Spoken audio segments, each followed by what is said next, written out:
رزقا طيبا وعملا صالحا متقبلا يا رب. اللهم اهدنا إلى أحسن الأخلاق. Assalamu alaikum wa rahmatullahi wa barakatuh. So typically on Thursdays we cover Shama'il Muhammadiyah, but since we had a stop with our lesson on Adab al-Islam yesterday, I'm going to cover that today and cover Shama'il tomorrow. But of course every lesson inshallah is beneficial because it's all guidance from the Prophet sallallahu alaihi wasallam. Sallu alayhi. So if you all remember, the first week we talked about the importance of the appearance of a Muslim. The second week we talked about the etiquette one should have inside their own home. Today we're going to be discussing the mannerisms and the etiquettes of visiting other people. Number one, Shaykh Abdul Fattah Abu Ghudda here, he mentions that it's important that we be people that keep appointments. If you have an appointment with someone, you plan to meet up at a specific time, don't disrespect them by appearing late. Allah subhanahu wa ta'ala, He says in Surah Al-Ma'idah, Ya ayyuha alladhina amanu, awfu bil-uqood. Fulfill your promises. If you make a promise to meet someone at a time, right, make sure you meet them at that time. If you do not come at time, it'll tear apart your image and reputation. People will be like, this guy, he can't even show up on time. He doesn't even know how to manage his schedule. What kind of person is he? If your punctuality becomes poor, as is mentioned, you will lose the respect of people. The Prophet ﷺ, he gave an appointment to one of his companions. And this Sahabi, he came 3 days later. The Prophet ﷺ, when the companion finally came, he told him, you have caused me some trouble. I have been waiting for you for 3 days. And perhaps that Sahabi, he had an excuse. Right? There was no means of communication. Nowadays, people, you have easy access. If you have an appointment with someone and you know you're going to be late, you're getting held back, the least you could do is text that person. I remember, and it's okay to mention because I'm sure we all have examples. One time I had someone schedule an appointment with me at the masjid, and remember, just to give some context, the masjid was 30 minutes away from me, and there's traffic, so sometimes it takes an hour, especially if I go in that time. So I took an hour out of my day just so I can make it to that appointment, even though it's not part of my day-to-day routine. I go there, I show up there, nobody's there. That's a slap to the face, really. And then when I text the person, like, oh, sorry, we're not available. You asked me, I didn't ask you. If you schedule an appointment with someone, you plan to make an appointment with someone, or you agree to make an appointment with someone, fulfill that promise. Number one, otherwise you're going to be appearing as someone very disrespectful. You're going to be appearing as someone who's not punctual and who doesn't have his life straight. It's very, very inappropriate. So don't be careless with other people's time. The Prophet ﷺ, this is a very famous hadith. Sallu alayhi. Everyone knows this. Ayatul munafiqi thalath. The signs of a hypocrite are 3. Anybody know them? إِذَا وَعَدَ أَخْلَفَ. When he makes a promise, he doesn't fulfill it. وَإِذَا تُمِنَ خَانَ. And then the other one, وَإِذَا حَدَثَ كَذَبَ. When he speaks, he lies. When he makes a promise, he does not keep it. And when he is entrusted with something, he betrays the trust. One of the signs of a hypocrite, a munafiq, and we should all be very careful not to have the traits of munafiqun. If he makes a promise, he does not keep it. And from that, Imam al-Ghazali in Ihya Ulumuddin, he mentions, in the revival of the Islamic sciences, Imam Ghazali, he says, this hadith applies to 2 different things. One person who makes the promise. For example, I make a promise to one of you and I say, we're going to meet tomorrow, and I know in my heart that I'm not actually trying to do it. Some people, they say, inshallah, yeah, we're going to meet tomorrow. That is from this hadith. And also, a person who makes a promise, but without any reason, chooses not to fulfill it. Without any actual excuse, he chooses not to fulfill it. If you have an excuse, that's one thing. You have a lunch with someone, but now you have to go pick up your kids. No, that's not in your hands anymore. But if you just say, I'm lazy, I don't want to go out right now, that's you not fulfilling your promise. And we should be careful not to have the characteristics of the munafiqun, and rather live up to the characteristics of the mu'minun. That was number one, right? Talking about keeping appointments. Number two, when you want to decline a visit. If someone is coming to visit you, if you're going to visit someone and they apologize for not being able to receive you, accept their apology. You don't know the state of that person. You don't know that if you're trying to meet up with that person, maybe he just got into an argument with his wife. Ma'adallah. You never know. Maybe he just had some issues with his kids. Maybe something is going on in work. You don't know this person's excuse. And you shouldn't be like, why? That's also disrespectful. If someone says, I can't make it, I'm sorry, don't say why. That's very disrespectful. You don't need to know everybody's business. You should mind your own business, and you should just understand and give that person husn al-dhan. Perhaps he's busy. Perhaps he has become busy. And that's where Allah subhanahu wa ta'ala, إِذَا قِيلَ لَكُمُ ارْجِعُوا فَارْجِعُوا هُوَ أَزْكَى لَكُمْ. If Allah subhanahu wa ta'ala, He says in the Quran, if you are asked to go back home, go back. That makes for greater purity. أَزْكَى لَكُمْ, from the word أَزْكَى, which also is used for zakat, to purify.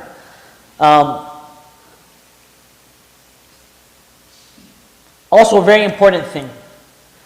If, for example, someone comes to meet you at your door, or you, for example, someone calls you on the phone and you have a meeting with someone, and you choose to lie to them. You say, I'm busy right now, I'm doing such and such thing. And your children are watching you, you're setting a terrible example. This happens all the time. I know because I saw it in my own house. It happens. People do it. They say, oh Allah, I'm busy, I can't go. I'm too busy right now, I can't come to this thing. And you know, the children are watching you. You're setting a very poor example. This is not a good thing. Because now they're going to be like, my dad doesn't fulfill his promises. You don't want to set that bad example for your children, that lying is okay to people. Just, if you want to give an excuse to people, just say, I can't. If they start asking further, be like, I'm sorry, I can't share you my personal information. You could just be straightforward like that. But to lie, that's not necessary. It's not, you should not have to lie in order to do that. And the Quran etiquette is very clear. إِذَا قِيلَ لَكُمُ ارْجِعُوا فَارْجِعُوا. If it is told to you, return, then return. If I'm busy, I'm busy. Simple as that. The Tabi'i, Qatada, rahimahullah, he says, do not hang around the door of those who decline to receive your visit. Accept their reason, move on to attend your business, and let them attend to theirs. Imam Malik used to say, not all people can disclose their excuses. Like I said, you don't know what this person possibly just went through the past hour. An argument with his family, maybe someone just passed away. Anything could have happened within that past hour, right? So don't inquire further. That's not something that is respectful. Imam al-Tabari, in his tafsir, he mentions in the tafsir of this ayah that one of the Sahaba from the Muhajirun, he said, in my entire life, I wanted the opportunity to practice and do amal on this ayah. My entire life, I was waiting to do amal on this ayah, that someone was supposed to receive me as a guest, but he told me to return and I was able to return. His whole life, he was waiting just for the opportunity to do amal on that. So just think about that if someone tells you that, hey, I can't meet you right now, you're fulfilling you're following the Quranic message. Number 3, the next thing that he mentions, Shaykh Abdul Fattah, in regards to visiting others, when you go into their homes, control your eyes. If someone invites you into their home and you're in the quarter, the guests' quarter where guests usually sit, don't start peeking around and looking at things, especially, sorry I have to say this, ladies, they do this. They start looking around and they be like, oh, this person has this, he has that, he has this, he has this. That's very bad.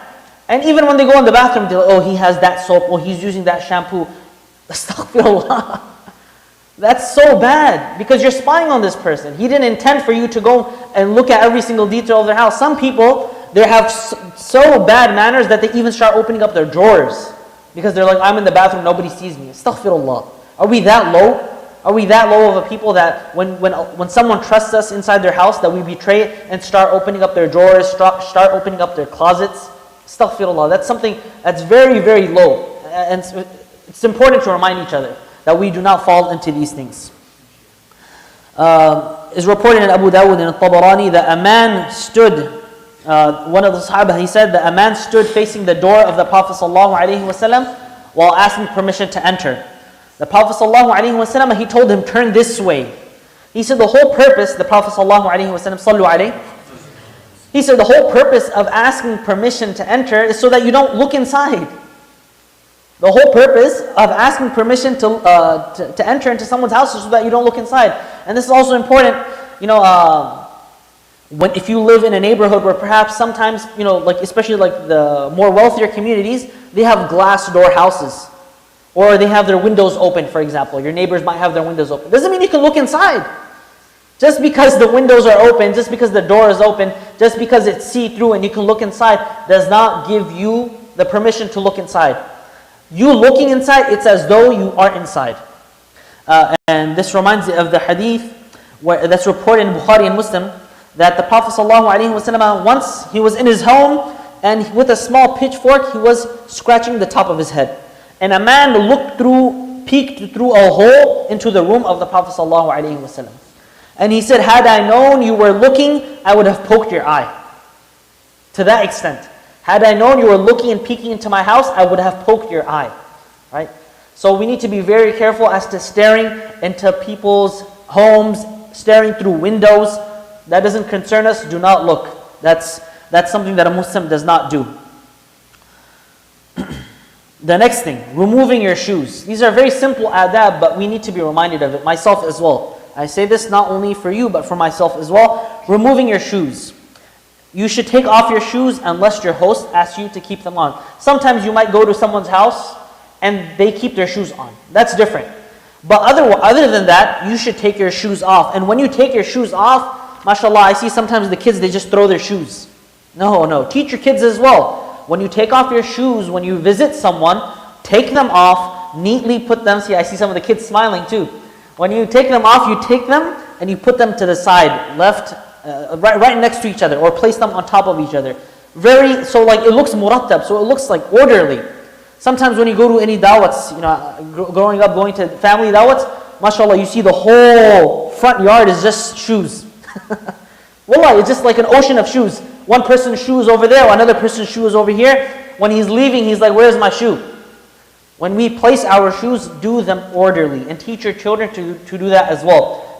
Even when you go home, where do you put your shoes? Do you have like a shoe rack? Or do you just put it on the floor? We need to be careful as to putting our shoes into the places where it belongs and making sure that they are orderly. Also, the sunnah of the Prophet ﷺ, sallu alayhi. What's the sunnah? What shoe should you put on first? This is just, he mentions this, so it's worthy of mention. What's the sunnah of putting on your shoes? I want someone young. What's the sunnah? You put right foot first or left foot first? Right foot first. Okay, but when you take off your shoes, which one do you take off first? Left one. So the first shoe that goes in, the first foot that goes in is the right foot. The last foot that comes out is the right foot. Okay? So when you put your feet in, your shoes in, you put your feet in your shoes, you put the right foot, then your left foot. When you take them out, left foot, then right foot. Okay? So the first one to go in is the right foot, the last one to go out is the right foot. You might be thinking this is so insignificant. Every single thing from the life of a Muslim is, taught to us by Quran and Sunnah.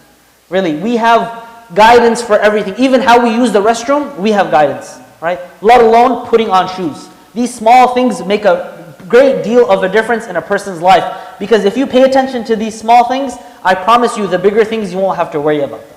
If every time you put on your shoes, you make sure you follow the sunnah, every other place in life, of course you're going to follow the sunnah. The fifth point that Shaykh Abdul Fattah now he mentions is when you are entering into a gathering, how should you choose your seat? When you come to a gathering, do not choose to come all the way and sit in front of everybody like you're the big boss, right? Or if you go to someone's home, and you have like the dining table, don't sit on what are they called? The father seats? What are they called? Huh? The head of the tables. Don't sit the king's seat or something like that. There's a nickname for it, subhanAllah. But don't sit at the head of the tables. Leave that for the host. Have some adab, have some humility. Leave that for the host. And if the host forces you to sit, no, you have to sit, you have to sit, you have to sit, then accept his request. Don't be like, no, I want to sit elsewhere.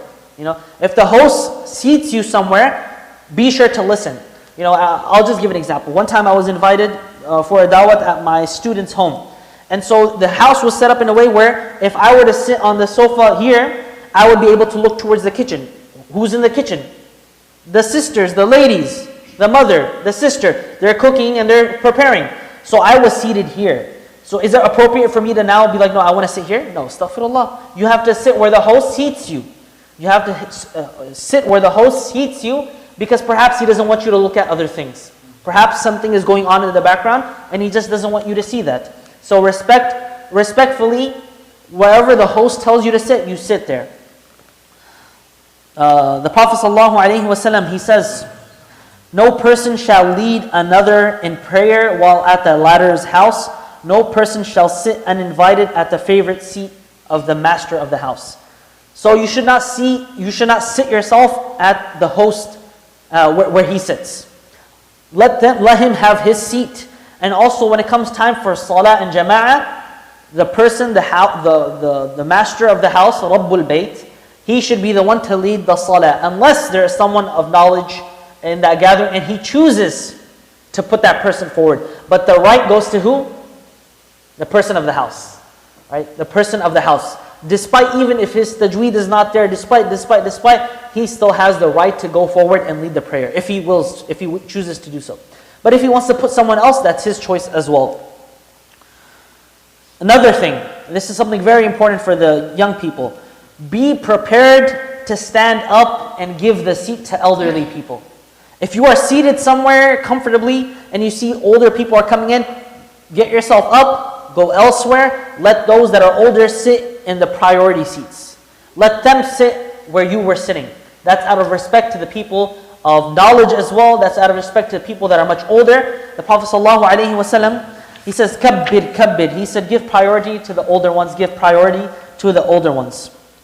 And sometimes people think that, if I get up from my seat, then, it's humiliating for me. Sometimes people have this kibr, they have this ego. They're like, if I remove myself from my seat, it's humiliating me.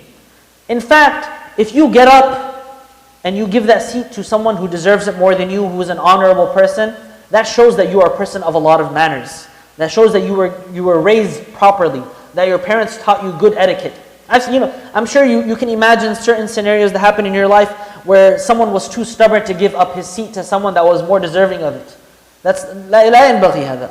If someone is older than you, has more knowledge than you, choose to give them their seat.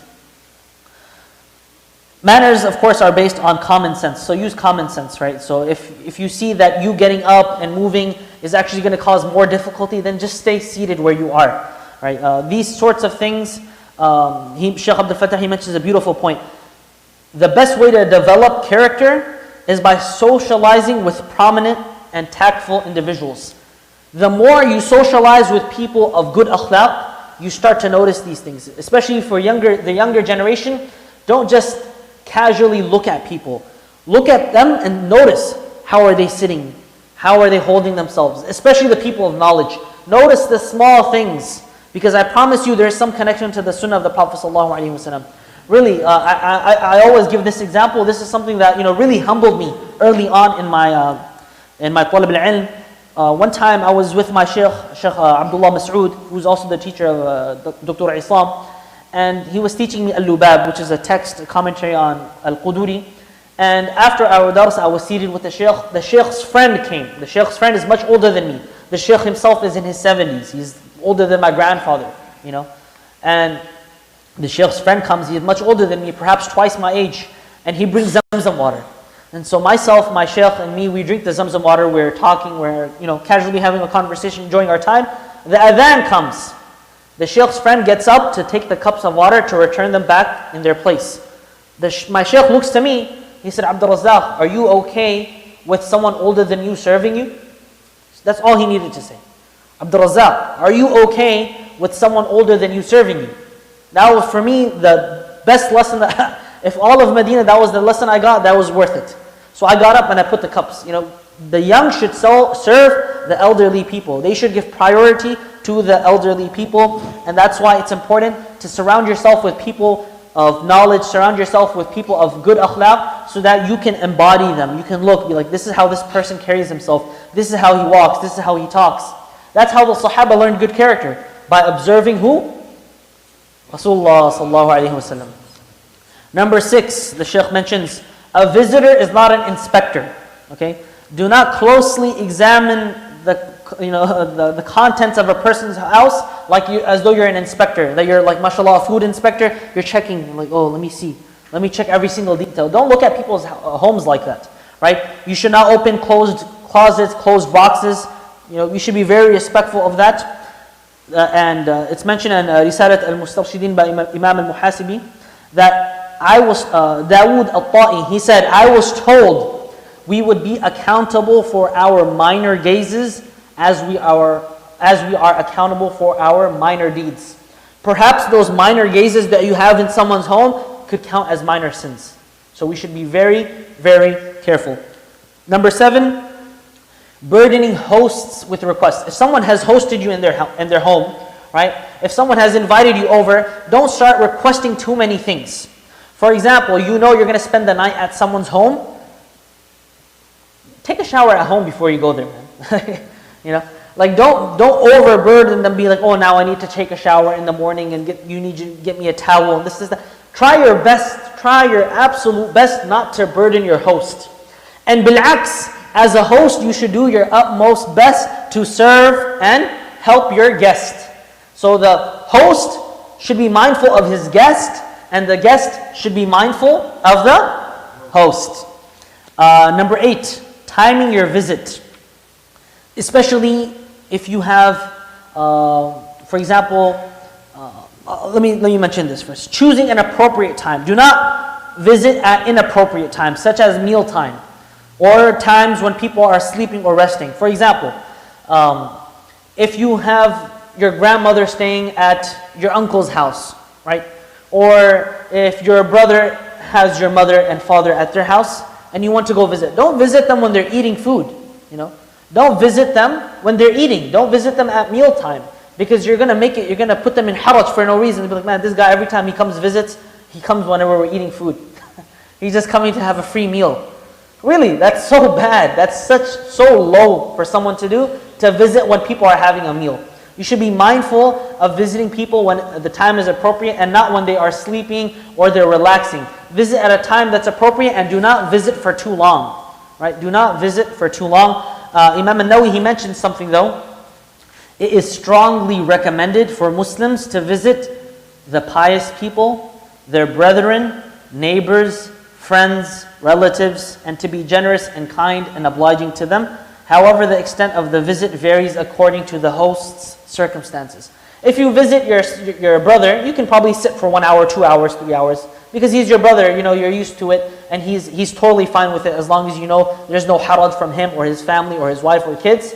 That's different. If you go to visit someone else who's maybe a scholar, you go for 5-10 minutes, you just say, Assalamu alaikum, how are you? For example, sometimes I would visit my teachers. I would not take too long, because then it's just going to be, they're too kind. I promise you, they're too kind to refuse you. Wallahi, they're too kind to refuse you. So be mindful of that and just leave when you believe it's appropriate. Do not overextend your stay. Do not abuse someone else's generosity. If someone is generous, someone has opened doors for you, open heart for you, don't abuse that. Really be mindful of that. Unless he's forcing you to stay. No, stay. That's different. But if he's just being neutral, then come on guys, it's time to get up and leave, Greeting a group. When you enter inside, you should greet everyone inside. You're entering. Can you give salamu alaikum to everyone? Wa alaikum salam wa rahmatullah. If you enter a room, greet everyone inside, right? And start with the most prominent person, the most knowledgeable person, the most pious person, and the oldest person. You should start with those people. If everyone is almost at the same status, then you start with the right. But if you see someone he's much older, much more senior, much more, give him salams first and then proceed. Don't go start with the right, with the youngest people, and then you end up giving salams to the elderly last. Give salams to them first. this is from the etiquette of a Muslim.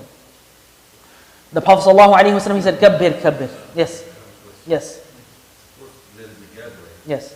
We're sitting. Yes. And someone came in. Yeah. And he said, Salaam alaikum, but he wants to shake hands. Yes. Everyone. Do you stand up to shake his hand? Yes, you should. You should. No, you should. If someone is coming in, you should stand up to shake their hand, of course. But look, you should also be mindful. If someone is giving a lecture and then you come and you start giving salams to everyone and shaking their hand, then you're distracting people, right? That's not an appropriate time. The next point, the 10th point, sitting between two people, and I'll be very quick to finish it. When you come, don't sit between two people. You see these two people sitting right now, don't come and sit between them. Now, because you're going to cause disruption. Sit where you find an open seating. Unless they open their spot for you, then sit as though you're sitting for salah. Don't start sitting like this, mashallah, you're relaxing your legs out. That's not good. There was one Ibn al-A'rabi, he said, two people are truly ungrateful. A person you give advice and then he hates you for it. Some people you give them advice and they hate you. They're like, why is he telling me what to do?